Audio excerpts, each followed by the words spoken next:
Deputado federal reeleito, Paulo Feijó é o convidado do programa A Polêmica de hoje. O parlamentar surpreenderá o espectador ao afirmar que não vai mais se candidatar se o país não passar por uma reforma política.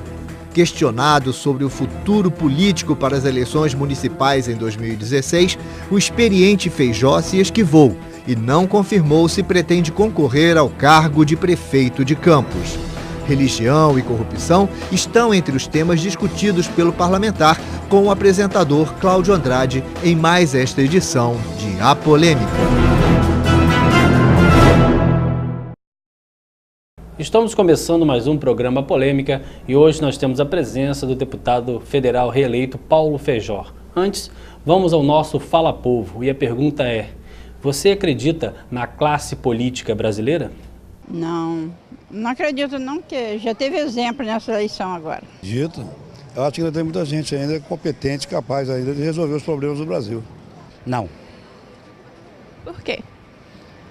Não precisa dizer o porquê, eles estão mostrando por que a gente não acredita. Não tem nem explicação. Só dizer o que existe de roubo, de tudo, de desvio de verba. Não tem nem como pensar duas vezes. Acredito. Tem que acreditar, né? Deputado, é um grande prazer em tê-lo aqui. Eu tenho certeza que os nossos telespectadores ficarão muito felizes com as suas abordagens. Isso aí, Claudinho. O prazer é meu, né? O prazer é meu. Parabenizando aí a você, o seu trabalho, a sua equipe. E é importante essa oportunidade que vocês me oferecem, né? Para que a gente possa conversar aí com os telespectadores. Paulo, você já esteve aqui outra vez comigo e é importante esse retorno até para a gente conversar ainda algumas coisas do passado, se elas melhoraram ou não. Eu lembro que à época nós conversamos muito sobre as manifestações, as expectativas todas que a gente tinha com relação a algumas mudanças e tal, mas parece que o tal do gigante acordou, mas cochilou, dormiu de novo. E a classe política foi andando e agora a gente aparece com vários outros escândalos em âmbito federal, Lava Jato, juízo final. O que você espera nesse Congresso novo a partir do ano que vem, principalmente na busca por uma imagem mais nítida, mais clara, mais proba do político brasileiro? Bem, eu sou uma pessoa, Cláudio, que geralmente eu me posiciono de maneira otimista. Eu sempre acho que o amanhã vai ser melhor. Realmente a situação do país hoje é uma situação de muitas dificuldades. Esse desgaste da classe política, ele é muito forte, né? Mas cabe justamente ao eleitor, né, através da valorização do seu voto, mudar esse quadro, melhorar a qualidade da representação política brasileira. Se o eleitor não quiser mudar com o seu voto, então, ele pode também se oferecer para participar, para disputar os pleitos eleitorais, que aí ele vai oferecer a sua verdadeira contribuição. Mas você falou ainda há pouco das manifestações que aconteceram em junho do ano passado, não, junho desse ano. Né? Sim. Em junho do ano passado. Em junho do ano passado.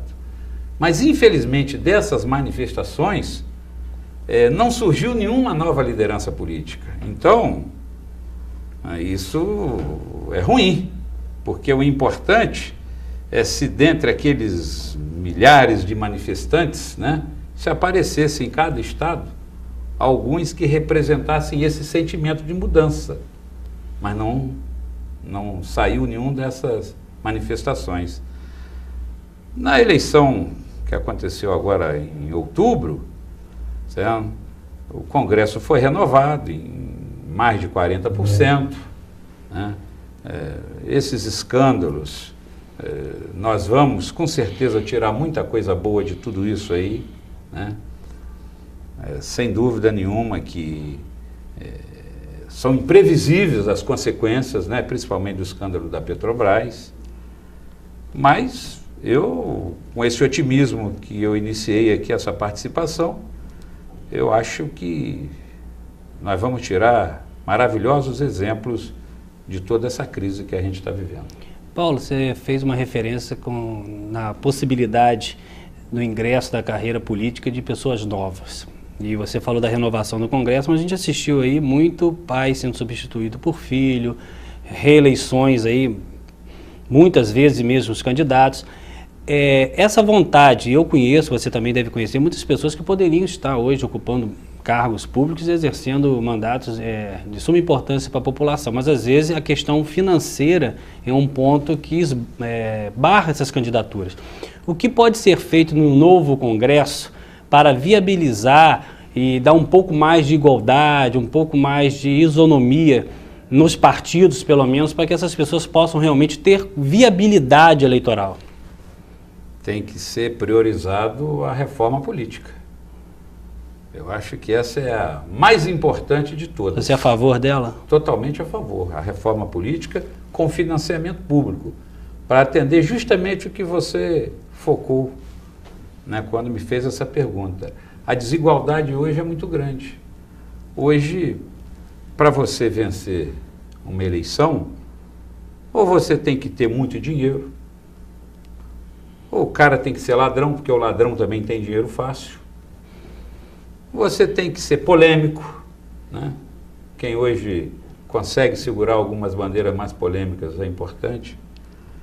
Segmentos religiosos de igreja, você hoje vê que a igreja querendo, ela elege, né? Alguns segmentos de minorias. E aí eu faço até... a política que eu sempre fiz está ultrapassada dentro da realidade de hoje. Esse contexto. Que eu não tenho dinheiro, eu não me enquadro em nenhuma dessas aí. Eu não me enquadro em nenhuma dessas. O que eu sou? Eu sou um político da antiga, prestador de serviço, né? Eu sou o deputado que mais ajudei essa região toda aqui. E é isso que te fez eleito? Somou um pouquinho, se bem que minha votação foi aquém do que eu esperava. Muito aquém. Mas trabalhei muito durante muitos anos, né? Então somou um pouquinho aqui, ali, acolá, fiz 50 mil votos, consegui até ganhar bem, que o partido elegeu 6, eu fui o terceiro. Mas essa reforma política, ela é fundamental. Se não houver a reforma política, eu mesmo não venho mais candidato. Para quê? Para fazer papel de bobo? Tá certo? Eu não me enquadro em nenhuma dessas situações que eu acabei de relacionar. Então é fundamental para o país financiamento público, voto distrital, tem que acabar com essa porção de partidos políticos, muito de aluguel. Eu ia falar isso agora para você. Nós estamos há 20 anos com 2 partidos no governo federal, PSDB e PT, PSDB e PT. Nós temos mais de 40 partidos aí. Esse é o retrato, são partidos criados em uma falsa democracia pluripartidarismo, justamente para ser partido de aluguel? Tudo de aluguel. Tem que acabar com essa hipocrisia. Certo? Então esse jogo está muito embaralhado e a cada eleição, tá certo? A qualidade da representação política piora, certo? Piora porque o eleitor vota mal e piora também em função desse Por que você considera eleitor votar mal? Vou te Vota dar um mal. exemplo. Farol de São Tomé, por exemplo, se eu não me engano, Paulo Melo teve uma votação expressiva no Farol de São Tomé. Eu acho que o Paulo Melo, nem sei se ele sabe onde é Farol de São Tomé. O eleitor votou mal. Sim, mas por que ele vota mal nesse sentido? Por que ele vota vendeu em Paulo voto, Melo? Porque ele vendeu o voto. Isso é voto dele. comprado? É voto comprado, com certeza. Paulo Melo não tem nenhuma relação com o município de Campos. Nem ele, nem muitos outros. Eu acredito que mais de 100 mil eleitores de Campos votaram nos deputados federais de fora. Mais de 100 mil votaram nos estaduais de fora também. A maioria voto comprado. Porque esses políticos não têm a mínima relação, a mínima Mas história. por que vocês permitem, às vezes, esses casadinhos? Não é que nós permitimos, não. Eu não permito. Eu sempre levantei essa bandeira, sempre cobrei, sempre bati nessa tecla. É que aparecem os oportunistas com dinheiro, fazem a parceria com esses espertalhões, que têm dinheiro fácil, ou são ricos, ou são ladrões, é o que eu estava falando. E aí tem a facilidade do dinheiro. E aí os espertalhões de Campos fazem um trabalho junto ao eleitorado. Pega o eleitorado em dificuldade, qualquer 100, 200 reais, vende o voto. Isso é cultura? Eu acredito que sim, é lamentável, mas se não houver essa reforma...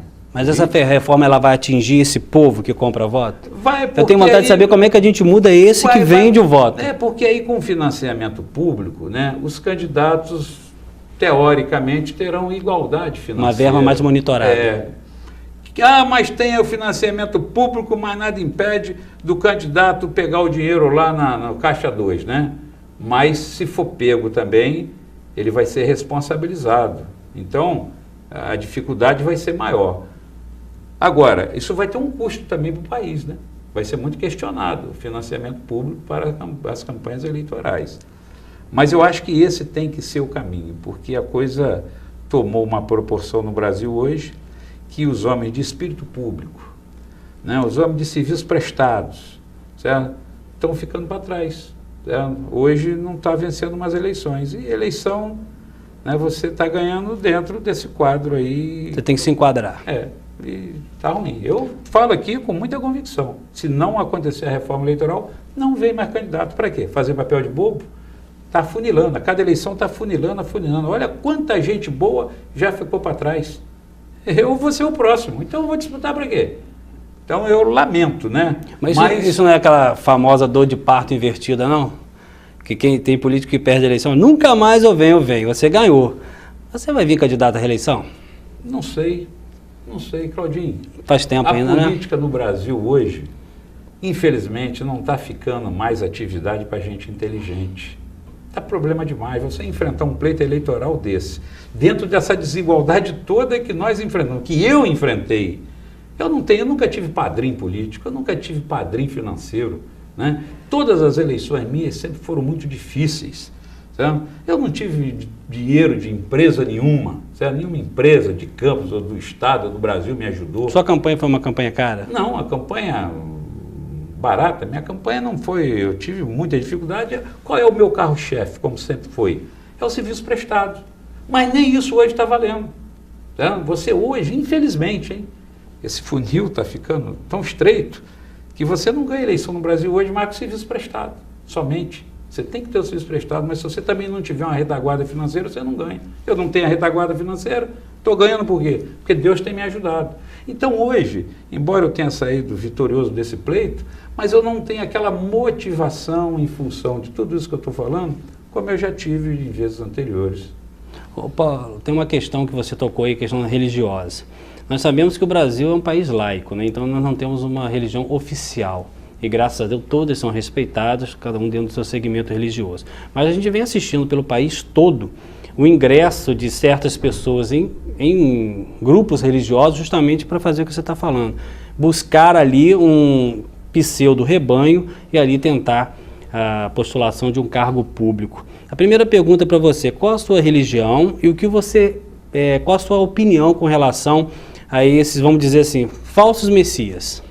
Bem, eu acho que política e religião, elas são atividades que dificilmente você pode exercê-las juntas, né? É muito difícil. Eu sou católico, minha família lá de Santa Maria Madalena, mas eu tenho meu Deus, né? Eu participo aqui muito, vou muito à Segunda Igreja Batista. Pastor Heber Silva, meu grande amigo. Minha família também é de lá.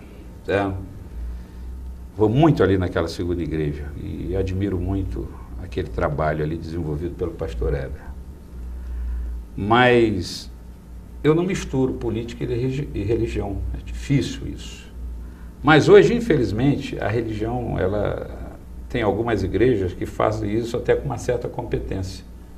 Você pega hoje a Igreja Universal, né, do Reino de Deus, ela conseguiu eleger uma bancada agora, acredito eu que seja de 22 deputados federais. Aqui em Campos, o representante da igreja, que eu nem conheço, ninguém aqui em Campos conhece, ele teve aqui cerca de 10 mil votos, dados pelos fiéis da Igreja Universal.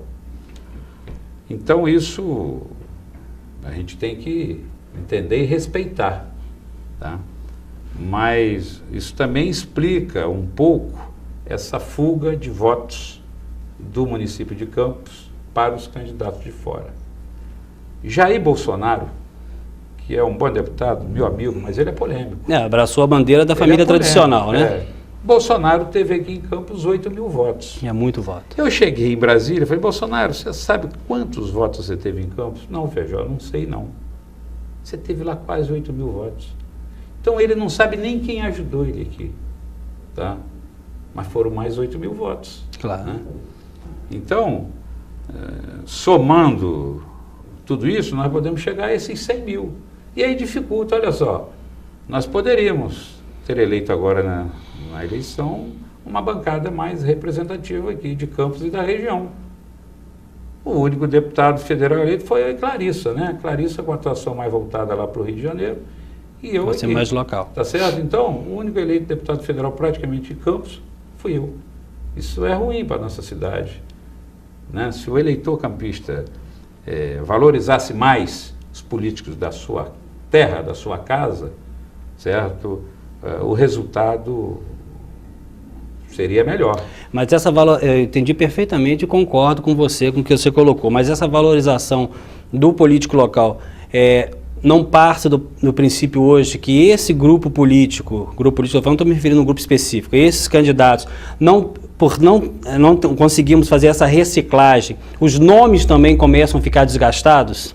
E de repente a migração para fora também parte desse princípio, não só da compra de voto, mas também da busca por uma opção que de repente não é nem opção, mas é uma cara nova? A renovação é importante, né? Eu valorizo muito a renovação na política aqui da nossa cidade. E os políticos de mais história que têm que reconhecer, valorizar, incentivar e contribuir para que essas renovações aconteçam. Há ponto final para político? Não porque ele acabou, porque foi preso, acabou porque se desgastou. Carreira, não, me aposentei.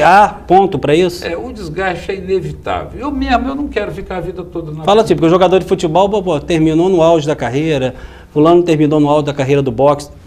Há necessidade de ter isso para o político garantir, salvaguardar o seu histórico, o lado positivo que ele fez durante a vida inteira? Olha, o político que conseguir encontrar esse time aí que você está falando, vai ser um político extremamente vitorioso e feliz, certo? Eu quero encontrar o meu, tá? Eu acho até que está chegando, o meu está chegando, eu acho. Mas aí também a gente tem que ver o outro lado, que é o lado da sua experiência, tá certo? Afinal de contas, Campos e região, ao longo de tantos e tantos anos, investiram em meu nome, né, para ser o seu representante, e ao longo de todos esses mandatos, além de prestar serviço, eu acumulei muita experiência. Então eu acho importante você mesclar a renovação e manter também os políticos compromissados, que têm uma história, que têm sido prestados. É um equilíbrio. O equilíbrio. Perfeito. Tá? Mas eu valorizo muito a renovação, eu torço para que ela aconteça de maneira mais forte na política brasileira e principalmente na política aqui de Campos e da nossa região. Perfeito. Nós estamos aqui com o deputado federal reeleito Paulo Feijó, vamos ao intervalo e já voltamos.